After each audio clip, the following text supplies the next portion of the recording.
tie vydaté. Áno, Oni sa tak vydávanie. zmenia, nie? Strašne. Na čo sa vydávajú? Myslíte si ináč, že Gaps sa tak rýchlo vydávala, lebo je tehotná? Ale jaká Gaps? No... Tá malá blondiata, nie? Tá z Báce, tá gačovka. Maj, poznáš?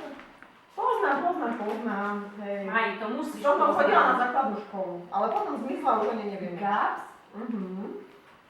Ona odišla do Prahy a sa z nej veľká Pražačka stala a už tu vôbec nechodí. Ježiš, tá piskatá Tá piskatá malá. Aha, jasné, Gabika, hej. A ona sa vydáva? Hej, ona už iba po česky ani neporozumieš, keď sa Určite stretneš. 100%. Nie, Boba, tam určite ťa. Ja som počula, že čaká dvojičky.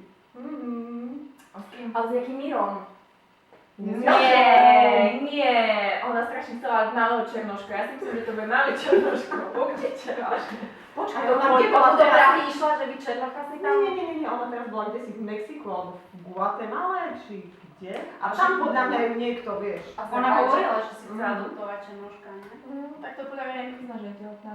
Gabika, chceli by sme sa ti prihovoriť na dnešnej veľmi vážnej situácii, alebo ako som to povedala, proste do vzťahu, ktorého vstupuješ. A keďže ja si pamätám len jednu udalosť z McDonaldu, tak Kemienko vám začala My začíname detstvo, áno. Gabika bola veľmi milé, malé dievčatko. Ale také krásne, pamätáš si, ty si nepamätáš, keď bola Nie, ja by som také teda- zapletené copiky nosila, babička To ich si ja zapletala s pamätám. takými veľkými červenými na To školách. si nepamätám, aby som sa rada vrátila k tomu McDonaldu. Ja si pamätám, tie copiky. A potom si pamätáš, ako kradla otcovi slivovicu, to už nemala. To bude si Cigarety si pamätáme všetci. to si takisto pamätám. A nosila. nosila. Ale takže to bude aj Ujo Molnár pozerať, hej? Dobrý deň. No, tak môžem sa vrátiť k tomu McDonaldu, či Nie, v ešte celej nie? pivnici sme rozliali slivovicu na to, aby sme mohli zapaliť oheň na opekačke. A potom sme ju vypili. Aha, no dobre, tak... Ale Gabika nie. Tak teraz Gabika myslím, vtedy že ešte nepila. slečna Natová už Nepila, skončila a pokračuje slečna Hrybanová. Ja si pamätám iba jednu akciu silvestrovskú, keď Gaps akurát odchádzala do Prahy a prišla v takom veľkom červenom kabáte. Čistom. Prečo v čistom? Na začiatku čistom prišla. Bola si úplne aj si nádherná, tak nech ti to vydrží aj s Tomom. Áno. A videla už aj predtým. Slečna Totová, slečna Krakanatová, sme tu.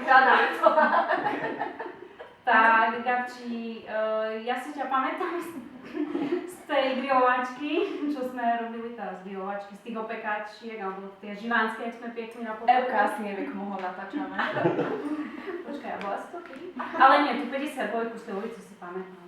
Tu si všetci pamätáme, veľmi dobre, čo si doniesla. Alebo aj nepamätám. No a ja sa už konečne posledný krát a definitívne vrátim Gabika k McDonaldu. Veľmi radi sme tam chodili, ty si to určite pamätáš, aj Stopy Barci a podobne. Ale takisto sa pripájam k blahoželaniu k Ivky, Majke a Evke a chceli by sme ti zapriať všetko najlepšie a len dobre v manželstve. Čiže na tvoje zdravičko. Čau. Východňarský obláčik. Takže Gabika naša zlatá šumná. Tak jak sa u nás na východze hovorí, keď si sa už naučila i variť, i poprátať, i o dom, čo postarať o záhradu, je najvyšší čas sa vydať. Tak ti Ševidac.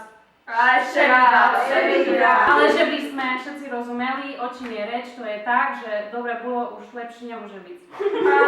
A švine zná nakarmiť. I šline znáš nakarmiť, takže i kúry, I krávku podojiť. i krávku podojiť, takže No, to dobre. môžeš je vydávať. Tak aby nás všetci rozumeli, blahoželáme mladomanželom a všetké naraz.